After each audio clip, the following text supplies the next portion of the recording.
Hello, and welcome to the Vibrantly Healthy Mom Show. My name is Laura Bostrom, and in today's episode, we are going to be talking about the mindset and, really how that comes into play in helping us to live a vibrantly healthy life. But before we do that, I would love to have you let me know where you are tuning in from today, whether you are watching me live or you are watching the replay. I would love to know where you're from. You can either comment below and do that, or simply give me a thumbs up or a heart to let me know that you have stopped by. So, the mind. Oh my gosh, it is such a powerful thing. And really, when we're talking about mindset, what we're talking about is what it is that you truly believe to your core. And it doesn't matter what part of life we're talking about, whether we're talking about making decisions, throughout your day, just simple decisions, big decisions. Everything is affected by our mindset. And I know from my own story, some of you are aware of this that have been here before. I've shared this on other occasions, but if I would have taken a certain mindset 3 decades ago, I would be, I think, in a very different place today. So back 31 years ago, my lifelong dream came true. I had always wanted to be a mom. And so when I found out I was pregnant, I was beyond ecstatic. It was just so exciting. I was finally going to have a child of my own. I had always loved babies and children, so this was just the absolute best thing that could have ever happened to me. And it was so exciting when he was born, but 21 months after our first son was born, we had our second son. And it wasn't long after that unfortunately I began to feel very sick and exhausted. And it was so hard. I remember it like it was yesterday, laying on the couch, struggling to just keep my eyes open, to stay awake so that I could supervise my boys while they were playing. It was really devastating to me because this is not at all what I had dreamed about when I thought about being a mom. So I had to do something about it, and I went from doctor after doctor after doctor trying to have them determine what it was that was wrong with me so this could be fixed so that I could go on to living my life like I had before and enjoy being a mom. But unfortunately, nobody could figure me out. I was not able to be figured out till just, it was 20 some years after that. It was within the last 10 years that I was finally able to get a diagnosis, and that's a whole other story. But the fact is, back then, I was determined to be able to engage in life and enjoy my family, and I wanted even more children. I didn't want to stop at just 2. I wanted more because that was my dream, right? So I was determined to do something about it. Now, what I could have done is I could have just accepted it and just developed a victim mindset here.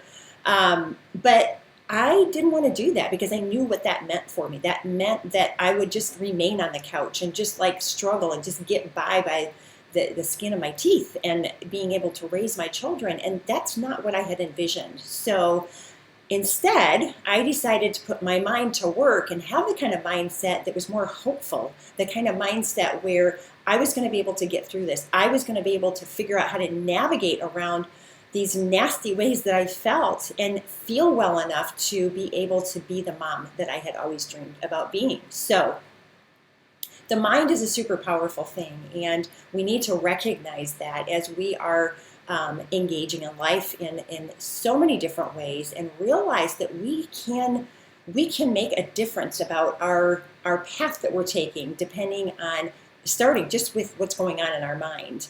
A lot of people don't really even recognize what their mindset even is. They don't even recognize that they really have one and that it has an influence on how their life is playing out. So instead of really working with that mindset and having some good results from it, instead they tend to just kind of drift, and they're really affected by what's going on around them. And they end up getting really beat up by it. For example, think about yourself and social media. It is so easy to read things, to see things about other people's lives, and kind of forget that we have our own way of thinking. We kind of like adopt what other people are thinking so quickly, or just kind of be led astray by different things that we aren't even thinking for ourselves anymore. We become like waves as you walk on the beach, along the beach, and think about the waves lapping in and then they go back out, and they're kind of like the water, like the little droplets. If you could follow one little droplet of water in a wave around, it's going to be bouncing here and there depending on what all the other activity and the motion is that's going around there. So it's super easy as people to forget that we are responsible for our own mindset, and to not just be pulled here and there by everybody else's. So what I encourage you to do is to assess what it is that you think your mindset is right now. Describe it. Is it positive? Is it negative? Is it one that's of hope? Back then when I was struggling to be able to feel well enough to take care of my family and enjoy the boys that I had been blessed with, I really had to make that effort, that shift, to have a hopeful mindset. Even though the doctors told me, sorry, we don't know what's wrong, this is the best we can do, that didn't leave me with much hope. So I decided not to cling to what they were saying, but instead to change my mindset and say, no, I believe there's hope here for me. And obviously in my life, because I'm a woman of faith, I committed that to prayer. And I trusted that the Lord had something for me in this to learn, but not just to learn in it, but that I could move on and engage in the life that I knew that He led me to. He gave me these children, and I wanted to be able to enjoy them, and I knew that He wanted that for me as well.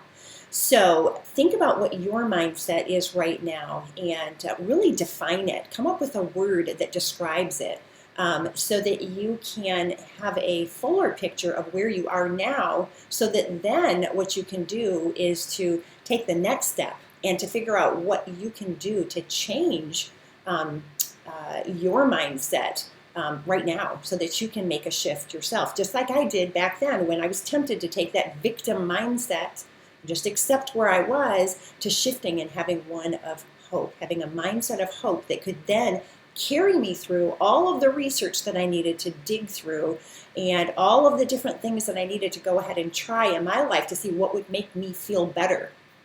So, again, going back to where we started here today, what does our mindset actually even have to do with helping us to live a vibrantly healthy life? Well, I think you can see from my example, it really makes a big difference. So if there's something in your life that you're striving to change, like we've talked about before, exercising, diet, maybe being more organized or being more consistent with the things that you do in your life, it really starts with a mindset. And until you make sure that you have your mindset one that is going to take you to those places, you're going to struggle. I want you to think about this.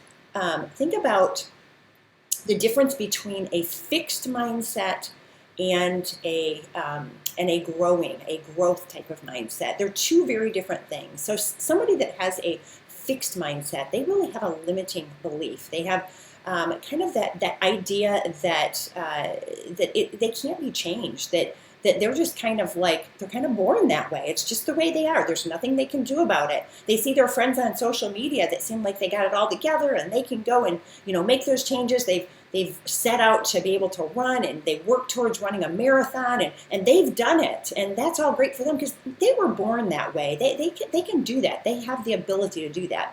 But no, we can undo that kind of mentality that we can adopt, where we think that it's just kind of fixed within us. Our mindset's fixed. It's what we were born with. We cannot be changed. But instead, we can shift over to more of a growth mindset, where it's so much more freeing. We can find such freedom in that because it can be developed. Our mindset can be developed, and it can be strengthened by commitment and hard work. So I encourage you today to, number one, assess where you are at with your mindset. What kind of mindset are you bringing to your decisions in life? What kind of mindsets are you bringing to just living your daily life with your family and your friends and your community?